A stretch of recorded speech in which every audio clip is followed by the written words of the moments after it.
Slide में। तो Duke कहता है उनको कि that is my last duchess painted on the wall. तो अब ये अपने आर्ट गैलरी जो उनका रूम है जहाँ पर इन्होंने बहुत सुंदर पोर्ट्रेट रखे हुए हैं, और जो पोर्ट्रेट है ये डचेस का, ये एक तरह से हमेशा कर्टन में रहता है, हमेशा उस पर पर्दा लगा रहता है और उस पर्दे को कोई नहीं हटा सकता, वो सिर्फ जो ड्यूक है, जो राजा है, वही हटाता है। तो वो कह रहा है मैसेंजर को, कहती that is my last duchess painted on the wall looking as if she were alive. I call that piece a wonder.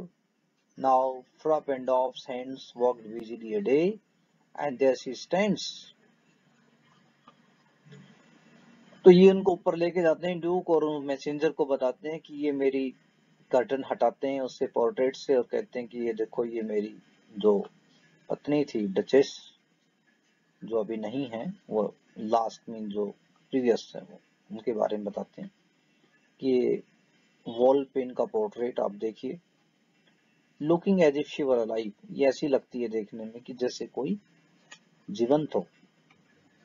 I call that piece of wonder, piece means piece of literature, piece of painting, जो ये सामने portrait दीवार पे दिखता है उसको वो कहते हैं पीस ऑफ वंडर। ये बहुत एक तरह से शानदार पेंटिंग है। नाउ फ्रप एंड ऑफ्स हैंड्स वर्कड बिजली अ डे। अब ये कहते हैं कि जो फ्रप एंड ऑफ पेंटर है उस एरिया का, बहुत फेमस, हो सकता है एक फिक्शनल पेंटर हो, कोई नहीं हो, लेकिन ऐसे कोई नाम रखा जाता है जिससे हमारे यहाँ भी कुछ पेंटर फेमस हुए। इसी तरह से वहां पर इटली में उस वक्त के ये फेमस पेंटर हो या कोई एक इमेजिनरी पेंटर हो, पेंडॉफ्स।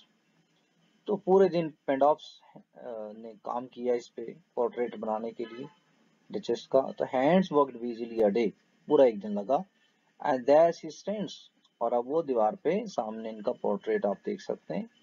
Will please you sit and look at हर। एक तरह से एक बहुत पोलाइट रिक्वेस्ट करते हैं मैसेंजर को, कहते हैं कि आप क्या कृपया यहाँ पर बैठेंगे और उसकी तरफ देखेंगे। यहाँ पर ड्रामेटिक मोनोलॉग में हम जैसे कहते हैं कि एक लिसनर है, तो यहाँ हमें पता जाता है कि जो पर्सोना, जो ड्यूक जो बोल रहा है, उसकी बात को कोई सुन रहा है इधर।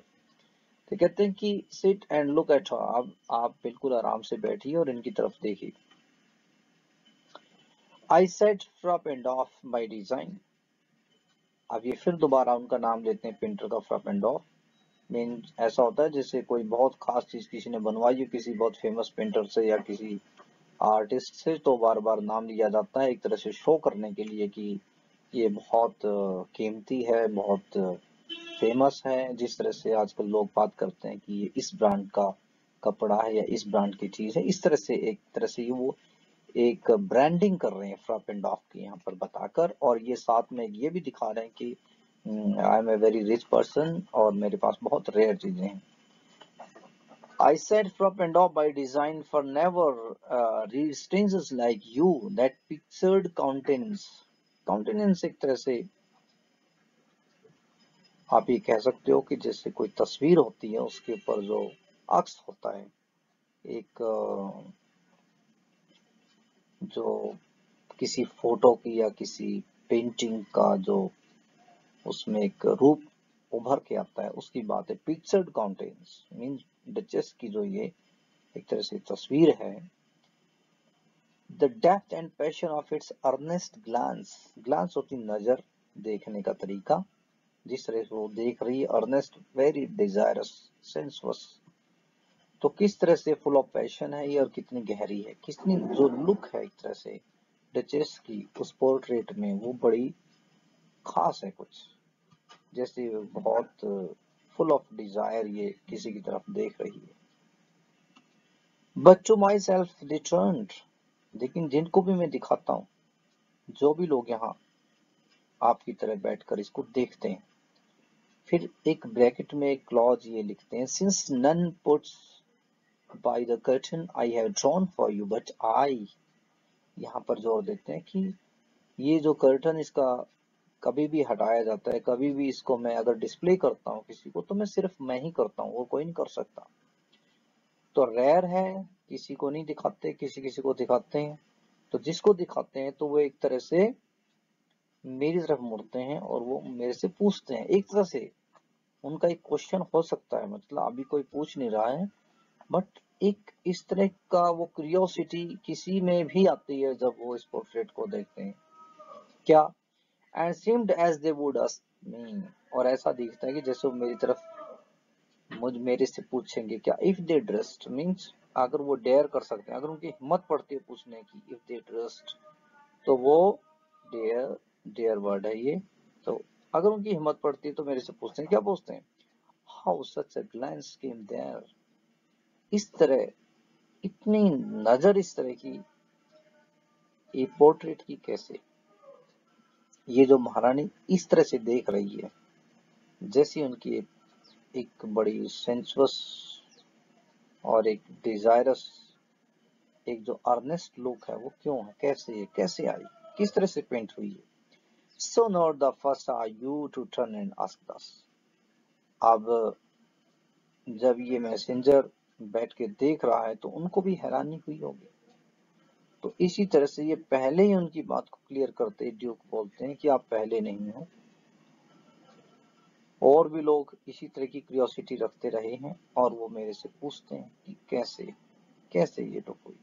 अब यहाँ पर इसमें हमने देखा कि एक पोर्ट्रेट है टू डचेस का, और डचेस का पोर्ट्रेट में जो उनकी लुक है वो बहुत सेंसुअस है, बहुत एक तरह से you can say it's a sexual kind of look, और सभी लोगों को बड़ी अलग लगती है कि ये जिस तरह से इनका देखने का तरीका वो बहुत विशेष है। Sir, it was not her husband's presence only called that spot of joy into the Duchess' cheek. अभी क्या कहते हैं कि ये जो स्पॉट ऑफ जॉय, जो उनकी स्माइल है, जो उनके गालों पे जो ये एक तरह से खूबसूरती उभरती है, ये जो दिखाई देती है, वो ऐसा नहीं है। It was not her husband's presence only, कि सिर्फ हस्बैंड के प्रेजेंस में ही वो इतने ऐसे नहीं दिखती थी।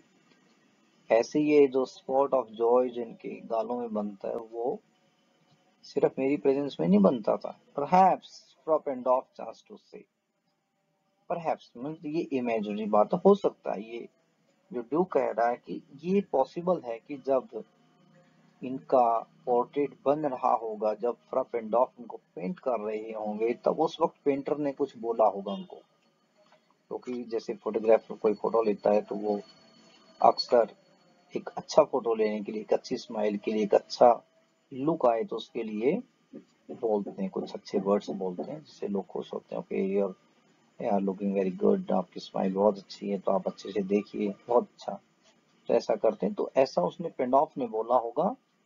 क्या बोला होगा, हो सकता है उसने ऐसा बोला हो कि हर mental lapse over my ladies is too much. Mental का मतलब है जो क्लॉक उसने पहना हुआ है, जो चोगा होता है ऊपर, जैसे लेडीज, हाई क्लास लेडीज पहनती थी ब्रिटेन में उस वक्त तो जो पहने हुए एक तरह से गाउन टाइप जिसको हम कह सकते हैं, गाउन जो है कहता है कि वो उनकी कलाई पे कुछ ज्यादा ही आगे तक आया हुआ। इट मीन्स जो गाउन है उसने उनकी पूरी कलाई को कवर कर लिया और उनका कलाई, सुंदर कलाई दिखाई नहीं दे रही। हो सकता है कि कुछ ऐसा पेंटर ने बोला हो, पेंडॉफ ने, कि हर मेंटल दैट्स, हर मतलब कौन, डचेस, डचेस ने जो गाउन पहना हुआ है वो कुछ ज्यादा ही उनकी कलाई को ढके हुए है। एक तरह से पेंटर ये कह रहा है कि आप थोड़ा सा इसको अनकवर करें और आपके जो सुंदर हाथ हैं, कलाई हैं, वो दिखाई दें ताकि मैं उसको और अच्छे से पेंट कर पाऊं। या फिर उन्होंने क्या बोला होगा, और paint must never hope to reproduce the faint half flush that dies along her throat, her means duchess. तो वो ये भी कह, हो सकता उन्होंने ऐसा कहा हो कि आप जितने सुंदर हैं उतना एक तरह से पेंटिंग में नहीं आ पाता। यू आर मोर ब्यूटीफुल, तो मेरी इतनी काबिलियत नहीं है कि मैं पेंटिंग में या आपके पोर्ट्रेट में वो सारी खूबसूरती आपकी उतार पाऊं। एक तरह से उनकी प्रशंसा की होगी। Such stuff was courtesy, such stuff का मतलब ऐसी बातें वाज कर्टसी, वो तो एक तरह से कोई भी पेंटर अपनी पेंटिंग को अच्छा बनाने के लिए, किसी जिसकी पेंटिंग वो जिसको पेंट कर रहे हैं उनको खुश करने के लिए बोला हो, वो सिर्फ एक कर्टसी होती है, एक औपचारिकता जिसको कह सकते हैं, सिर्फ एक प्रोफेशनल एक अप्रोच है। She thought and cause enough for calling up that spot of joy. और उन्होंने ऐसा सोचा होगा, उसने कुछ अदरवाइज लिया होगा उसको, और इसी वजह से उनके चेहरे पे इतनी ग्लांस, जो इतनी डिजायरस लुक जिसको हम कह सकते हैं, वो आ गई होगी। यहाँ पर ड्यूक मैसेंजर को समझा रहे हैं कि चिंता मत करना, जो लुक आपको इसमें दिखाई दी है वो इसलिए नहीं है कि ऐसी कोई लुक थी रियली में इसमें, लेकिन ये हो सकता है कि पेंटर ने कुछ एक्सेस किया हो या उसने कुछ ऐसा बोला हो जिससे कि वो और ज्यादा एक तरह से जिसको कहते हैं फ्लैटरिंग, उसको किसी को झूठे से खुश करना, की इस तरह की चीज उसमें आ गई हो। फिर आगे चलते हैं। She had a heart, how shall I say? She had a heart, मतलब उनका दिल ऐसा था, दिल ऐसा, उनका स्वभाव, उनकी नेचर ऐसी थी। How shall I say? कैसे कहूँ? अब ये जो ड्यूक है वो मैसेंजर को और आगे उनकी जो डचेस उनकी क्वालिटी बता रहे हैं। क्या बता रहे हैं? Too soon made glad, वो बहुत जल्दी खुश हो जाती थी, कोई भी उनकी थोड़ी सी प्रशंसा करे तो वो खुश हो जाती थी। Too easily impressed, वो बहुत जल्दी प्रभावित हो जाती थी किसी से भी। She liked whatever she looked on, और जिस चीज को वो देखती थी, जिससे वो मिलती थी, उसी को पसंद कर लेती थी, जिसको वो देखती थी। And her looks went everywhere, और मजाक की बात आ गई है कि और वो उसकी लुक्स जो है, उनकी नजरें हर जगह जाती थी। इट मीन वो बहुत कुछ देखती थी, वो सब कुछ देखती थी, और सब कुछ जो देखती थी वो पसंद करती थी। क्या कहते हैं? सट वाज ऑल वन, एक ही बात थी। क्या? उनके लिए सब एक था। क्या? My favour at her breast, अगर मैंने उनको गिफ्ट में कोई महंगा उपहार, कोई गहना, कोई आप ये कह सकते हैं कि जो हीरे और जो डायमंड के सेट पहनने के लिए, गले में पहनने के लिए ऐसी मालाएं दी। The dropping of the daylight in the west, और पश्चिम में जो सूर्यास्त होता है, सूर्य अस्त होता हुआ सूर्य, उसकी सुंदरता, या मेरे द्वारा दिया गया कोई बहुत अच्छा gift. The bough of cherries some officious fool broke in the orchard for her, या किसी कर्मचारी ने, जो मेरे दरबार में काम करने वाले लोग हैं, ऑफिशियस फूल वो कह रहे हैं, अगर बगीचे से कोई चेरी या कोई फ्लावर या कोई सुंदर ऐसे कोई फूल या उन्होंने इस तरह से उनको दिया हो, भेंट कर दिया हो, वो भी। The white mule she road with round the terrace, और जो सफेद घोड़ी के ऊपर जो वो एक तरह से हॉर्स राइडिंग करती थी महल में, all and each would draw from her alike the approving speech. Approving speech means praise एक तरह से। It means चाहे वो मैंने कीमती गहने उन्हें भेंट किए हों, या पश्चिम में सूर्यास्त होता हो, या फिर किसी ने उनको एक फूल या एक चेरी तोड़ के दे दी हो, और या वो एक सुंदर घोड़ी पे महल में राइडिंग कर रही हो, सब एक ही बात थी उसके लिए, सभी की प्रशंसा। और ब्लस एट लिस्ट, और वो सभी के लिए ऐसे ही एक तरह से खुश हो जाती थी। शी थैंक्ड मैन गुड, और वो सभी लोगों का धन्यवाद करती थी। But thanked somehow, I know not how, as if she ranked my gift of a 900 years old name with anybody's gift. Thank करती थी सभी के लिए, चाहे कोई छोटी सी बात हो, चाहे कुछ बड़ी हो। वो एक तरह से जिसको हम कह सकते हैं कि एक ही तरह से चीजों को नापना, और कोई फर्क नहीं करना, कोई गैप नहीं, कोई लेवल नहीं, कोई ये नहीं देखना कि ये बाहर का आदमी है या घर का है, इनसे बात करनी चाहिए, इनसे नहीं करनी चाहिए, ये एक सिंपल नॉर्मल सर्वेंट है। वो इस बात की पीड़ा है इनको, ड्यूक को, कि उन्होंने कभी जो उनका एक स्टेटस था, एक डचेस का, एक रानी का, वो कभी उन्होंने समझा नहीं, और my gift of A 900 years old name, और जो मेरा जो खानदानी नाम है, जो हमारा टाइटल है, जो हमारी राजगद्दी, एक तरह से जो ड्यूक की वाइफ जो डचेस मैंने उसको बनाया, जो इतना बड़ा गिफ्ट मैंने दिया, वो नाम वो टाइटल उसके लिए ऐसा ही था जैसे किसी और व्यक्ति का एक सामान्य सा गिफ्ट। अब यहाँ पर एक तरह से ड्यूक मैसेंजर को बता रहे हैं कि डचेस का कैरेक्टर कैसा था, मतलब she was a simple minded lady, बहुत ऐसे खुश हो जाती थी। ये यहाँ ये कह रहे हैं कि नहीं होना चाहिए था उसको, क्योंकि जो उनका स्टेटस था एक डचेस का, उनको शोभा नहीं देता था इस तरह से। लेकिन अब ये दूसरी साइड में इस ड्रामेटिक मोनोलॉग में ये भी है कि जितना स्पीकर बोलता है वो अपने पर्सनैलिटी को, अपने कैरेक्टर को भी रिवील करता है। तो यहाँ पर जो ड्यूक है उसका कैरेक्टर भी रिवील होता है कि ड्यूक जो है इस बात से he was jealous and very protective husband, वो नहीं चाहता था कि उसकी वाइफ डचेस किसी और को देखे, किसी और से बात करे या किसी और को इतनी तवज्जो दे।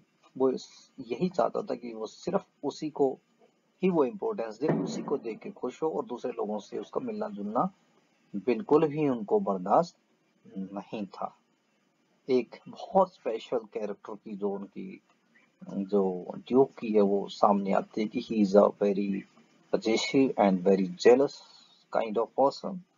और दूसरी साइड में जो डचेस है वो सिंपल माइंडेड है, बिल्कुल चाइल्ड लाइक उनका एक वो है नेचर है, जो हर चीज को देख के खुश होती है। हालांकि ड्यूक ऐसा नहीं है कि उनको कोई सूर्यास्त है, सूर्यास्त सुंदर होता है देखते हैं उसमें खुश होना, या कोई फ्लावर से खुश होना, ये कोई खराब बात है। लेकिन बात ये है कि वो समझ नहीं रही है इस बात को, डचेस ये नहीं समझ रही है कि फर्क होता है किसी बात में, कि एक हाई स्टेटस लेडी है और उसको किस तरह से आम लोगों के साथ डील करना चाहिए, और किस तरह से उसको अपने जो हस्बैंड हैं ड्यूक हैं उनके गिफ्ट को या उनकी प्रेजेंस को किस तरह से उनको लेना चाहिए। They should be some difference, ऐसा वो कह रहे